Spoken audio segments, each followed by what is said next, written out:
Hey, welcome back. I'm Brian. This is Random Adventures, and today we are here at Bundy Hill Off-Road Recreation in Cement City, Michigan. And I have behind me my 1987 Ford Ranger Truggy. We're going to unload it here in a minute, and we are going to talk about some of my favorite modifications and how they will also apply to you and your rig. So let's get this unloaded and get into it.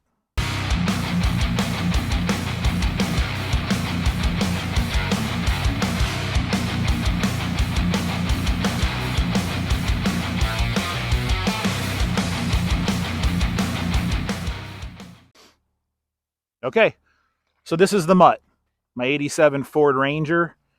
Built this about 2 years ago. Been wheeling it pretty hardcore all over kind of the Midwest here. So I want to talk about some of my favorite modifications that I did when I built this truck. Even though that it is a Ford Ranger, a lot of these modifications will probably still pertain to you. So I want to showcase some of my favorite things with this truck. So let's get into what those are. So my first modification, it really does only pertain to these Rangers, Bronco 2s. This is just kind of my little signature thing that I like to do to all of these builds that I do. Um, Round headlights. The rectangle headlights in these trucks is normally the first thing that I change out on these trucks. I just love the classic look of the round 7-inch headlights in these trucks. And at this point, it's kind of something that I'm known for. I love the look of these. I do have a video on my channel, a couple videos actually, of how I convert these over using classic Bronco components and how to convert those. I just think it looks a lot cooler. I like it. I get a lot of comments from people. When they see it, they think it's an older truck than what it really is, which I think is cool. So my first favorite mod, even though it's cosmetic, is this retro looking headlight upgrade. So I don't know if it's something that you can do to your truck, like I don't know, like with the Jeep guys, you can take a YJ or a JK, or JKs are already round, but you can do a retro looking headlight upgrade. Do it. I think it's a cool thing to do. So there you go. Okay, my next favorite modification is onboard air. I'm a fan of compressed air. Power tank is my go-to, but any kind of onboard air, I think, is pretty much a necessity. I do have a front air locker in the truck. This controls it. This is my air line that goes to my dashboard, which I have a manual valve that I can just turn my front air locker on and off. But this thing comes in super handy. I don't think I've filled this thing up. I have not filled it up yet this year, actually. Um, Very convenient. It's only cost me, the price of CO2 has gone up as of recently. I think it cost me like $21 to fill this up. I haven't filled it up this year. This charge is still from last year. Doesn't take much to run an air locker, but I can use this to air up all my tires. I can use this to run an air ratchet, to run an impact. If I wanted to get, if I wanted to carry an air gun to change a tire or something. I have my toolbox underneath here that I carry my accessories. And in here,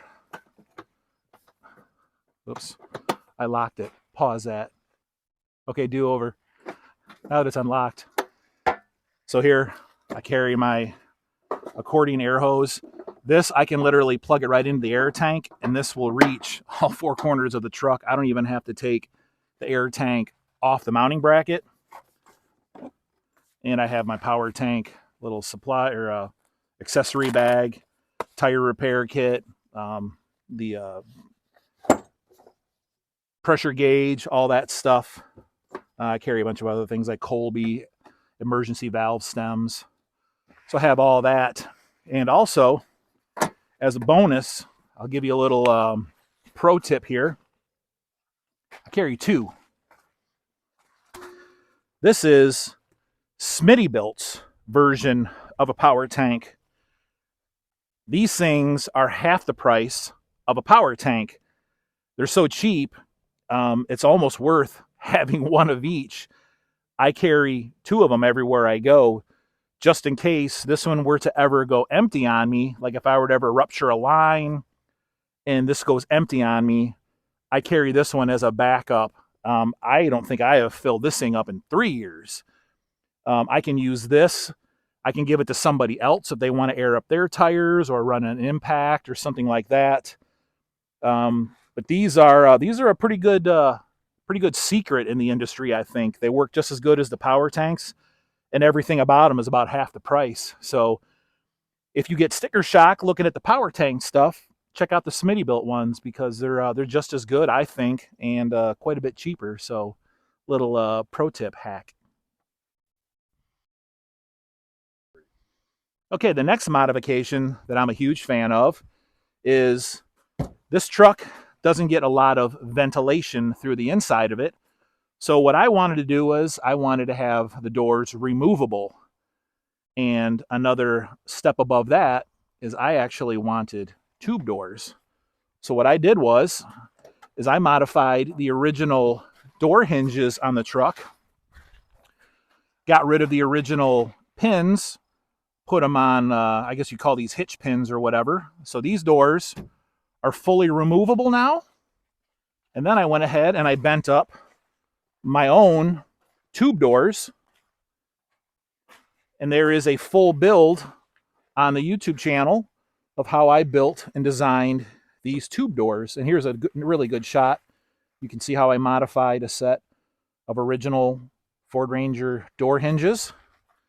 And these still operate just like a factory door. And these things are absolutely amazing. We still have a little bit of safety with these nets here so nothing can fall out. I got some nice little cup holders here. I got some modified motorcycle mirrors so we can still see. I got some, these are actually the original door latches off a set of junk doors, so they will still latch just like original. I kind of made a conscious effort to kind of follow the original, kind of the same lines of the bed and everything. I think it turned out pretty good. These things are amazing. You kind of see here the additional viewing it gives me. So now I'm able to, when I'm driving, I can look right out the window. I can see my wheel, which with the factory door, I can't see. I can't lean out far enough to see that wheel at all. I can actually look out. I can see my rear wheel. I can see everything. These things were a game changer. Really one of the best modifications that I did do to this truck this year. Huge fan of the tube doors. So again, a couple videos on my channel. If you go back, if you have a Ranger, a Bronco 2, this is something you want to do. I show you how to build them. But fortunately, there's if you have a common vehicle like a Jeep or one of the other more common vehicles, the new Broncos or whatever, you can just buy these. So I highly recommend some low clearance tube doors. So there you go. Okay, this one is definitely my number one favorite modification to the truck. My bed, my tube bed. So I'm going to go out on a limb here and I'm going to say, even if you're a Jeep guy, I think deep down in the bowels of every off-roader, everybody loves a badass truck. And everybody wants a cool C10, F-150, F-250, a Toyota pickup truck. But what's the worst part of off-roading a cool pickup truck? The bed sides. That's the first thing to get destroyed off-road, right? So, here you go. Build yourself a Truggy, a tube bed. This was my solution to having a truck, but yet not having to worry about endless sheet metal damage and just destroying it and making it look like a destroyed garbage can going down the road. This thing has just been absolutely awesome. As you can see, scrapes, scratches. I have bounced this thing off the mountainsides of Kentucky. This thing has saved me from rollovers. The utilitarian part of it, as far as the storage, it has just been awesome. I am so proud of how this thing turned out and the usefulness of it, not to mention the safety aspect. That was kind of the big thing. Obviously, we have rollover protection right behind our heads when we're inside the truck. I do still plan to finish an exo cage on this truck to completely encapsule the cab of the truck. I just haven't got to that part yet.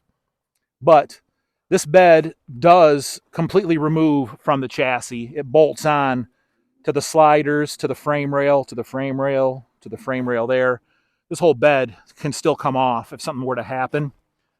Some of the highlights of this, obviously, I have my full-size 40-inch spare tire that I carry in here. It's as low, it's sunk into the chassis, and I positioned it in a way that it is actually forward of the axle. I'm not a fan of carrying that. That has got to be over 200 pounds. I don't want to have a spare tire hanging back here like a pendulum on the back of my chassis. I've had a short wheelbase truck with a full-size spare hanging off the back. Not a fan when you're doing hill climbs, very steep ones, especially in a radius arm suspension truck. This truck is so stable doing climbs, it's unreal. This definitely helps having this extra weight where it's positioned in the chassis. Something to think about.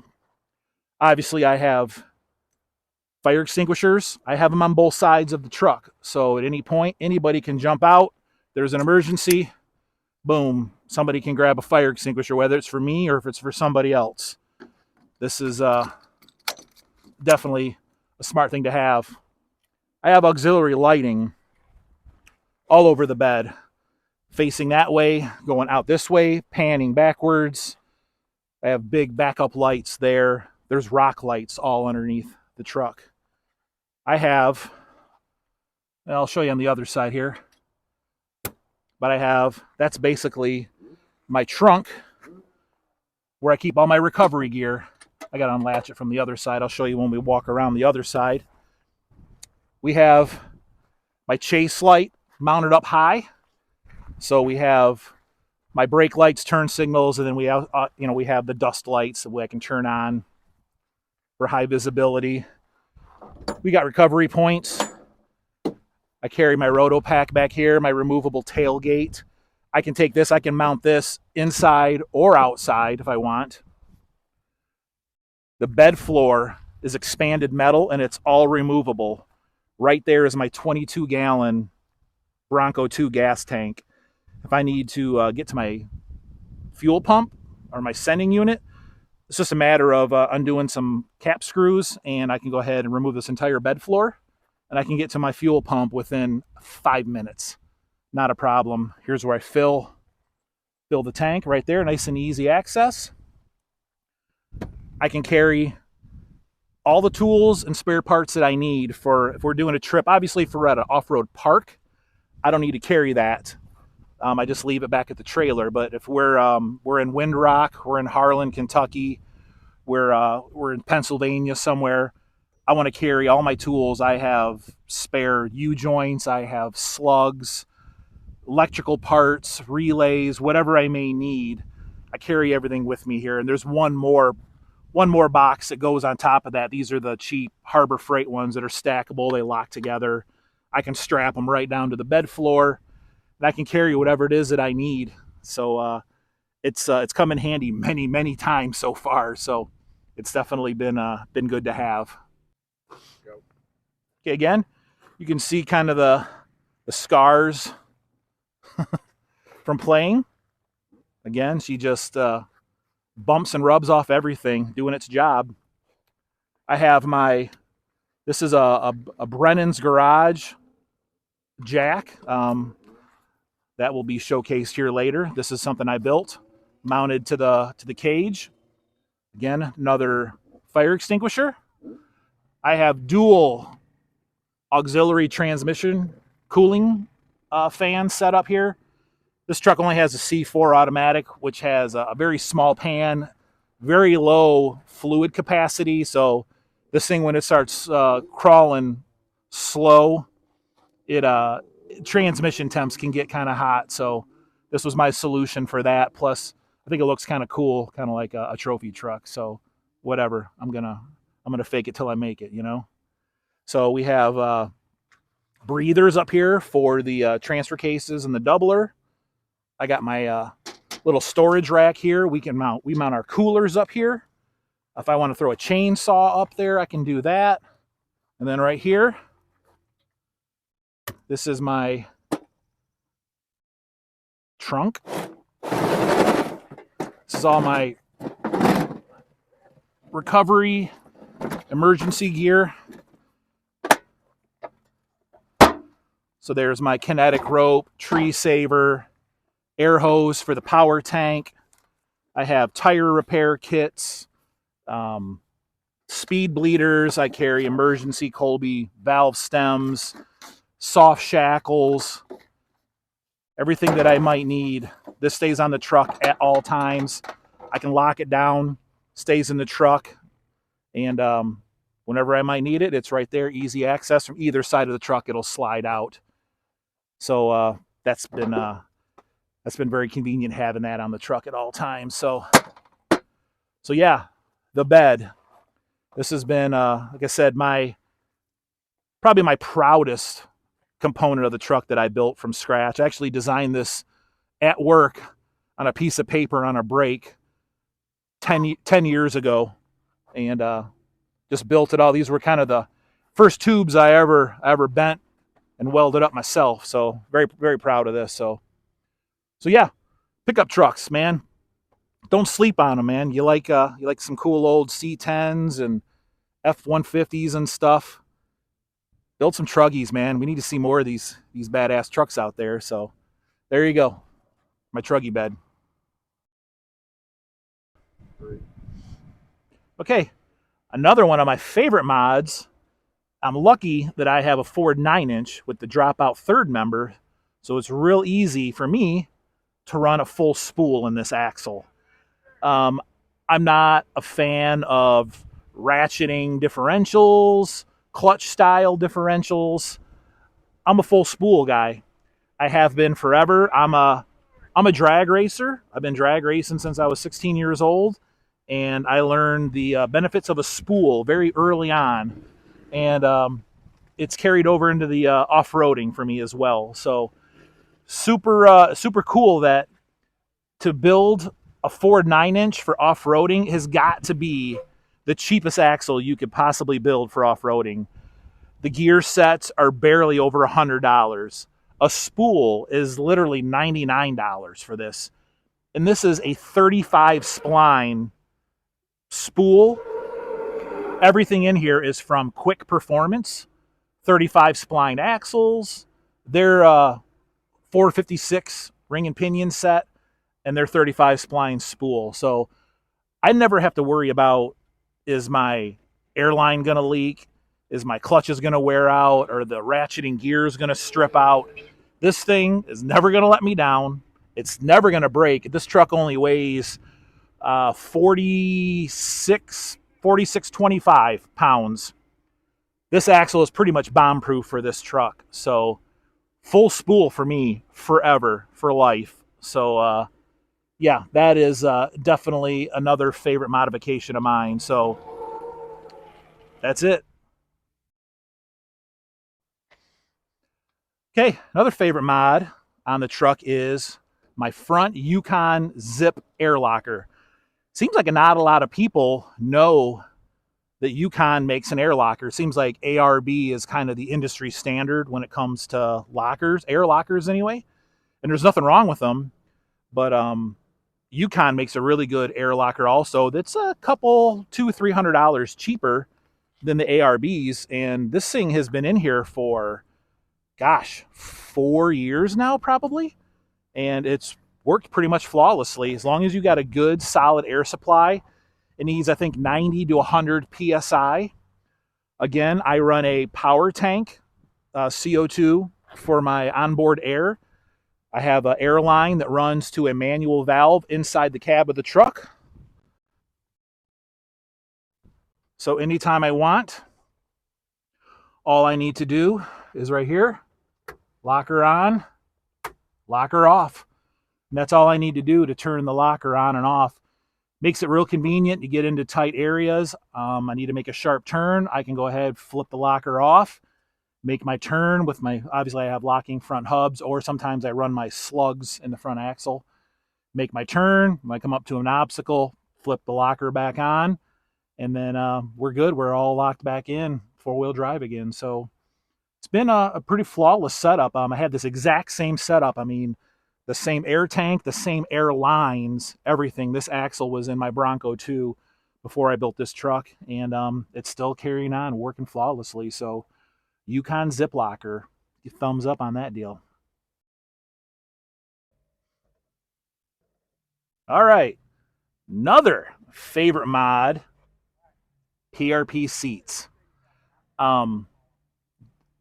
Seats in general, good off-roading seats in general, but my preference are the PRPs.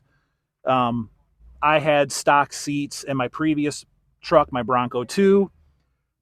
I thought they were okay. I thought they were good. I didn't realize how lacking they were until I had a proper off-road suspension seat.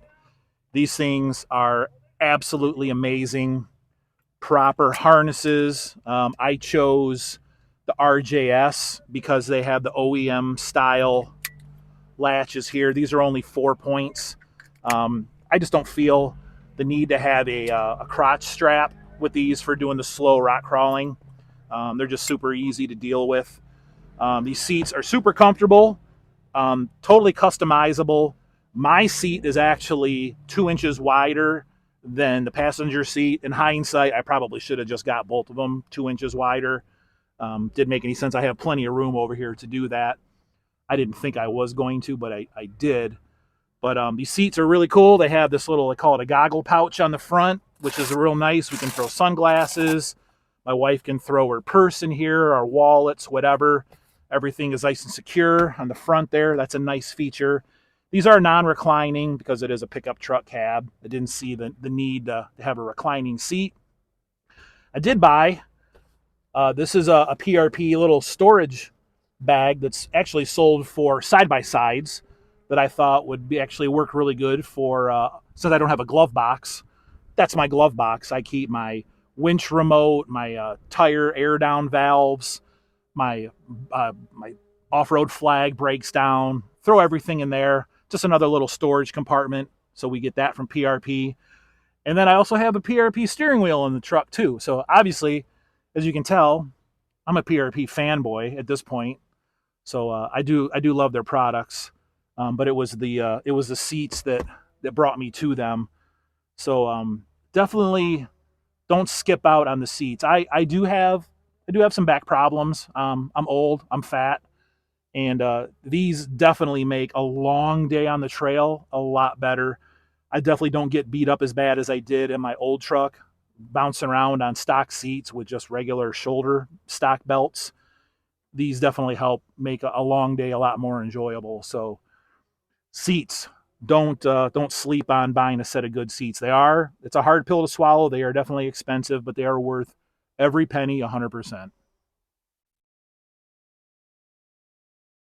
All right, so another favorite mod of mine is this truck has a doubler.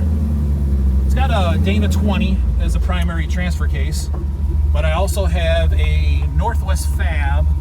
They call it an Eco Box. It's a doubler that uses a planetary set from a NP231. It's a 2.71 ratio planetary to make a doubler. So this, I can go ahead, throw a neutral. We engage the doubler. Now we're in double low, which is like 5.2 to 1. So we are going to attempt this little rock crawl right here, and I believe either Paul or Carrie from Discovered 4x4 is going to assist us in crawling up this right here. And we'll see how this goes using the doubler.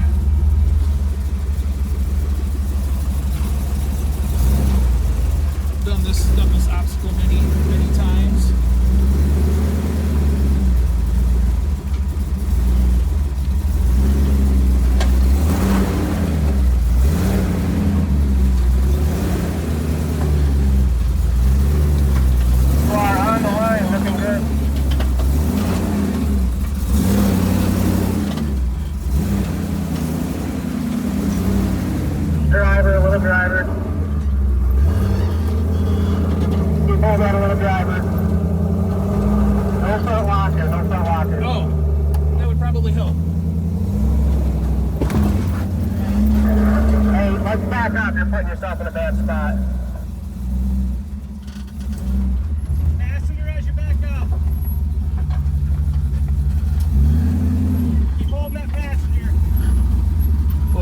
Mistake.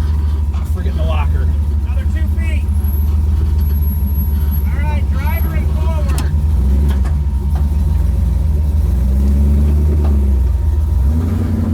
Right now. And it did just rain. Everything is soaking wet. Passenger. Keep holding that passenger.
too far driver.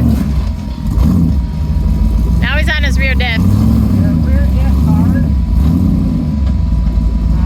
Try to drive straight forward.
Why you don't go rock crawling right after a rainstorm anyway, with wet rocks and wet tires anyway. But had to stack a few rocks to get out of that deal. But that's how the doubler works in this deal. Still love this thing. We can turn that off. Now we're back in the Dana 20. Big fan of this thing here. The other nice benefit of this is I can actually throw the Dana 20 into high gear, which is still 1-to-1, and I can just throw the doubler in, which gives me a 2.71 low gear ratio. So I have a lot of gear ratio options, which is awesome. I love this setup. This has been, I think it's really fun. I'm still learning how to use it to its full potential, so, but it's been really fun. Okay.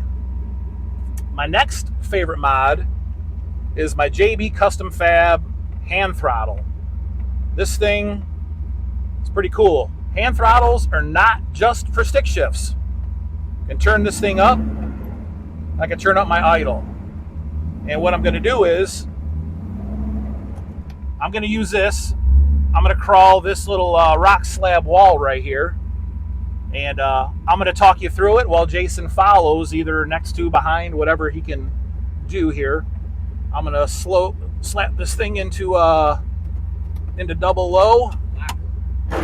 Oops. There we go. I will turn the locker on this time. So I'm going to get up here to this, and I'm going to turn on the hand throttle and just take my foot off the gas and just let it walk itself right up this wall. If it gets to a point where I need to assist it, I can go ahead, I can tappy tap it with my foot. Okay, so I'm sitting at the base of the hill. I'm gonna go ahead and turn the hand throttle up until it starts to give me some RPM. Right there, right about now. So I'm gonna move my foot over to the brake and just kind of control it that way. I got the front locker on. We're in double low. And I'm just gonna let it get a little more RPM.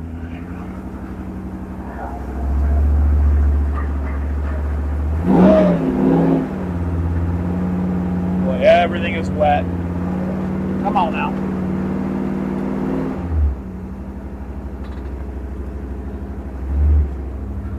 All right. And to give a little bit of a bump here.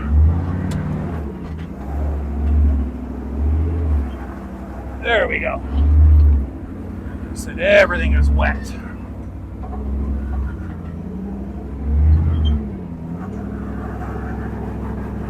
Whoa.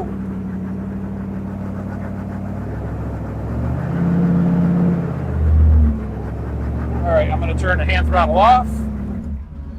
I'm going to need to go ahead and give this a little bump to get up over this lip since everything's wet. There we go, a little bump. There we go.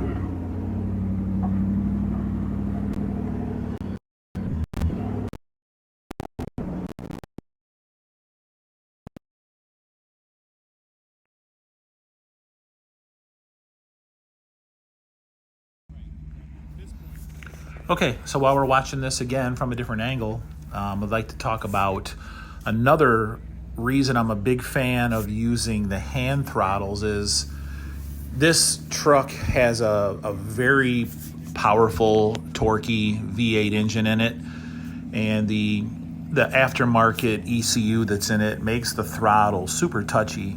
So you get into situations when you're trying to finesse the throttle over obstacles, and if it gets real bouncy, you'll get what some people will call like whiskey throttle problems, or you'll get the bucking bronco syndrome. So it's really nice to where you can take your foot completely off the gas pedal, and I can just turn that hand throttle up and just set the RPM at 1300, 1500 RPM, whatever it takes, and just take my foot completely off the gas pedal. And then it doesn't matter how rough the terrain gets, how bounced around we get inside the cab, my foot is not, hitting the gas pedal and causing, some undue, bucking back and forth. And it just keeps things so much smoother no matter how bad the terrain gets. And then, once we finish it, I just hit that little red release button on top of that hand throttle and it turns it off. And then, of course, I always have the option again to blip the throttle with my foot to assist if I need a little more throttle to get up over an obstacle or something like that. So I'm just a huge fan of these, and they work phenomenal.